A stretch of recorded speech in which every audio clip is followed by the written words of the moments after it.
Hello everyone, Ben here and welcome back to the Broca Sim Racing server on RaceRoom. We're at Suzuka. It's a multi-class race between the P2 class and the GT3s. If you've seen my stream from the other night, you'll have seen us race in both of those classes, and tonight I thought I would hop back on and try my hand again in the GT3 class. We've had a decent qualifying. We're in 6th place on the GT3 field and with some top drivers up ahead of us. So pretty happy to be running as close to them as we were in qualifying, but it's going to be a bit of a struggle, I suspect, to keep with them in the race. But we are underway, so we will soon find out. It looks like we've made one place off the start immediately, and we're going to try and get on the brakes as late as we dare into T1. We don't want to run into the back of anybody, but at the same time as the field concertinas together, we don't want to get crunched from behind either. And it looks like we've gotten through safely, and we're into the S's for the first time on cold tyres with cars full of fuel. So we just got to try and find the right line, be nice and patient through these apexes before you get on the gas, because you don't want to understeer through into the next corner. This circuit generally is all about rhythm and flow, and if you get it wrong on one corner, it inevitably bleeds into the next. You could see there Schmidt having a big moment on the outside there of the exit to the S's and up over the hill. He's rejoined just ahead of us. We weren't able to sneak past him as he was getting back on track. We have a little look down the inside of the hairpin, but we're just not close enough to make a move there, and we pull out of it and think better of it. So at this stage then, we've got Mackenberg leading the GT3 field from Jörg Ortner, one of the developers of Sector 3, great to see him on track, and then Daniel Broca and Schmidt up ahead of us in 5th position. We're coming through Spoon then for the first time. Very, very important to get a good exit from that corner, because again you've got this long straight that follows, and if you're slow onto it, then you're paying a penalty all the way down. And then it's time for the most famous corner on the circuit, 130R. We get it slightly wrong as we go through for the first time. We've drifted out wide, carrying too much speed. We get away with it just about. Hard on the brakes into the chicane for the first time. Try and be neat and tidy through here, and then on the power as soon as you can to get onto the start-finish straight and carry as much speed as possible towards T1 once again. So there's our opening lap. I think we've got to be pretty happy with it. It was a little bit scruffy in places, but not only did we survive T1, we've actually gained a spot. Let's take a look back then at the race start itself and look at how fantastic this full grid of cars look as we barrel into T1 here for the first time. And remarkably, everybody gets through cleanly by the looks of things. There isn't even that much car-to-car contact full stop in either the P2 class or the GT3s as we're snaking up the hill for the first time here, and everybody is just trying to get on the right line to be able to navigate the S's on cold tyres and with cars all around them. We can take another look here as the cars barrel into T1. You can see 2, 3 abreast in some instances, so for everybody to make it through unscathed is really impressive, and is a bit of a testament once more to the kind of clean racing you can have on these RaceRoom servers. Really good to see that. These fixed camera spots as well show off one of the best new additions, in my opinion, to the replay suite, that you can get these set up and it just shows you the pace at which the cars are coming through the corners. I really enjoy bringing these into the videos, and you'll see plenty more of them in the future. Particularly on the opening lap, it gives you a real sense of just how congested the track is and how little room there is as people are looking to try and sneak past you. You're never going to get round another car in the Degners unless you've got a really big overspeed, and that usually means somebody will have had to make a mistake. The hairpin, on the other hand, a much better opportunity to overtake, but even then, on the first lap here, there's a couple of moves towards the back of the field, but most people are just settling into the race, following one another through that opening set of corners. We rejoin then just a lap or so later, and we're coming out of the Degners and looking towards the hairpin once again. We're still in 5th place. The field has sort of settled down, but there hasn't been big gaps developed between the cars just yet. But we've got a yellow flag and a white flag, which means somebody's rejoining, and it looks like, if you look at the TV tower to the left, that's Mackenberg has had an incident of some kind and he's dropped back into 6th position. It must have been coming out of the hairpin. We'll have a look back at the replay shortly to see whether he was helped into a mistake or whether it was just a bit of a driver error on the exit of the corner. But whenever you get a yellow flag as you're coming into the hairpin, when you run a single screen as I do as part of my SimRig setup, you're always a little bit nervous because you can't see to the apex, so you don't know whether you're going to collect a car or not, so you have to get off the gas just a little bit and be prepared to take avoiding action. We're into the chicane then. Schmidt trying to get a move on Ortner, but he isn't able to get it done. We're coming then out onto the start finish straight again. We've got Abreu behind us and then Mackenberg, who has rejoined, but he'll be really disappointed having been in the lead of this race ahead of Broca. And Broca was the standout runner in qualifying. He was quite a bit quicker even than the other very quick guys in this field. So now he's got the lead of the race. It's going to be pretty difficult, I think, for anybody to catch him and reel him in. It's probably going to rely on him making some sort of mistake. Sector 1 then of the lap, as we're just coming through it here, I think it's probably our strongest section of the lap here in Suzuka. It looked as if we had good pace compared to other drivers here. When I compared the sector times after qualifying, we were pretty well on the quickest pace, perhaps barring Broca and Ortner. It's really as we come out of the Degners here that my pace on the lap sort of falls away a little bit. I'm not convinced that I've got the best lead into this hairpin.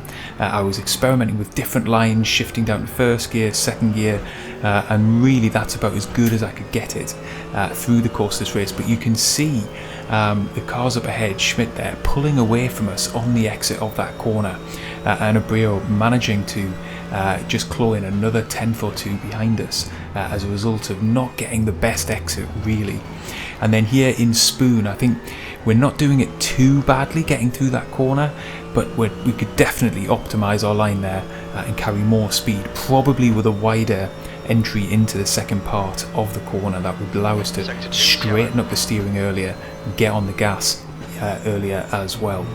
We're through 130R then, heading towards the final chicane again, and as you can see, despite the fact that we're running alongside some pretty quick drivers here, we're actually holding our pace not too badly. I look in my rearview mirror there though, and Mackenberg has made his way past Abreu. I think that happened into the chicane, so he's clearly on a march back through the field. Speaking of Mackenberg then, let's now take a look back at just what made him drop out of the lead just a lap or so ago, and he just gets on the gas too early, and he's really unfortunate in that he then taps one of the P2 cars that himself was stricken on the left hand side. Fingers crossed he doesn't have any damage from that, but it dropped him all the way back to 6th place. We pick him up then, closing in on the rear wing of 5th place just now.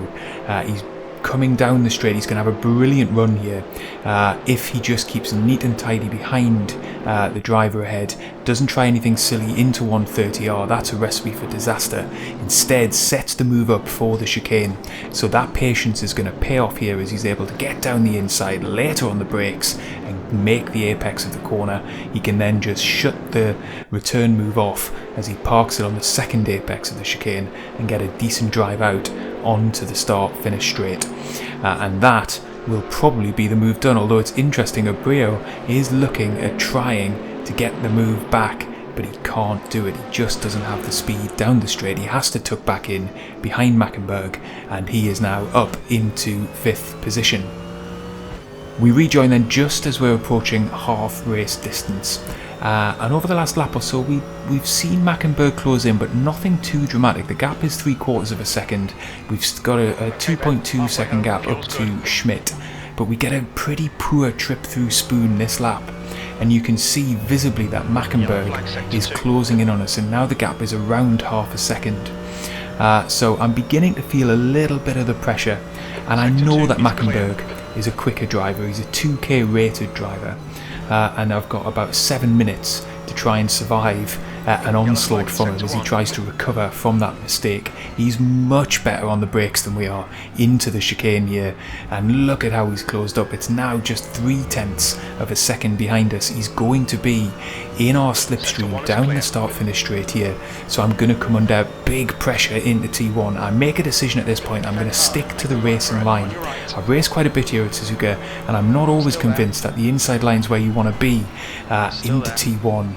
As you can hang it around the outside here, and actually it can be the better line because you don't get pinched to the apex, and that's exactly what happens here. We're able to hold the corner from Mackenberg despite the fact he was all the way down our inside. We're able to defend from him. But of course the battle's not over. We're into the S's now. It's going to be very difficult for him to mount a pass through these corners.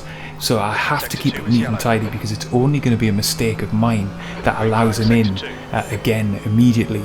But what I do know, of course, is that he's got the pace to stick close with us through this lap and then have another go on the next lap. So I've got to be prepared for that as well. This is now going to be a battle to the end of the race if I'm able to hold him off for that long.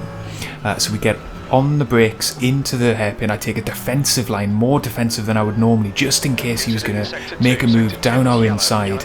The yellow flag's out. I don't think that is actually for an incident. I think there's just a little bit of glitching going on the server there as Mackenberg sort of flickers in and out of our rear view mirror, but we're still going, no harm done, as we come into Spoon once again, and again Mackenberg closing right up on us as we come to the exit of the corner. He's definitely going to be in our slipstream again. In fact, he's going to be closing in on us all the way down this straight. Surely he won't try anything into 130R. He's right up behind us. He thinks about it, he shows to the inside, but then he thinks better of it, thank goodness. And why would he try that move? He knows he's going to have, if not a chance down into the chicane here, he thinks twice about that. He gets on the brakes nice and early there actually. He's definitely going to have another chance down into T1. So we come onto the start-finish straight. I know what's coming here, but again I'm going to stick to the racing line. And watching this in reflection, maybe this would have been the time to move to the inside line or try and break the toe a little bit. But having committed to the outside line, I'm going to stick with it into T1. He's on our inside again. We make a slight bit of contact in the middle of the corner, but it looks like this time he's got the move done. He was braver in just rolling the car through the inside of the corner, and that gave him the momentum on corner exit to then get ahead of us. And he's up into 4th position, and we drop back to 5th position with Abreu just 1.9 seconds behind us. So we're going to now have to think about, can we hang on to the back of Mackenberg as he potentially moves closer to Schmidt and Ortner up ahead. Before we find that out, let's take a look back then at those moves from Mackenberg and our defence over that couple of laps. He's then on the inside. This is the first of the two moves. He darts to the inside. He gets a big bit of curb though. That's what I meant about getting pinched to the apex. We're able to just roll the car around the outside on something much closer to the racing line, and in the end that is the faster way through the corner, at least that time around, and we're able to comfortably hold him off on corner exit. This is the very next lap then. As we're bombing down towards 130R once again, he's closed right up behind us. He shapes for a move, but then he thinks better of it. We're going to come down into the chicane. He gets on the brakes a bit earlier actually. He's clearly not interested in making the pass there. He's going to line us up again into T1. He's gone to our inside then, he's got the inside line, but again we're going to hang it round the outside. I know I can run side by side, but actually he just carries much more speed this time around and is able to hold the position. And unfortunately, over the course of the next few laps, we just fell away. We didn't quite have the pace to stick with Mackenberg or to stick with the guys up ahead of him either. The gaps every lap weren't massive. You can see that in as much as even Ortner in second place is just 6.5 seconds up the road, so we're not miles off the pace, but they were enough consistently lap in, lap out to just build that much of a buffer that ultimately we are going to have to settle for 5th place and just bring the car home safely. As predicted, given his qualifying speed, Broca well out in front, a good 5 seconds clear of Ortner in second place and Schmidt in third place. Mackenberg himself wasn't really able to close the gap. I wonder if he's carrying a little bit of damage, so he is again settling for fourth place himself, and then Abreu is behind us in sixth, but we've managed to hold the gap to him at around 2.5 seconds. So we're coming then towards the end of this race, and I've just got to say again a big thanks to Sector 3 for inviting us to choose this car and track combo for the ranked servers this week and have a Broca branded server. It means a huge amount. It's a really generous offer given we're still a relatively small and new channel, but RaceRoom has just been a really big part of Broca Sim Racing from the get-go.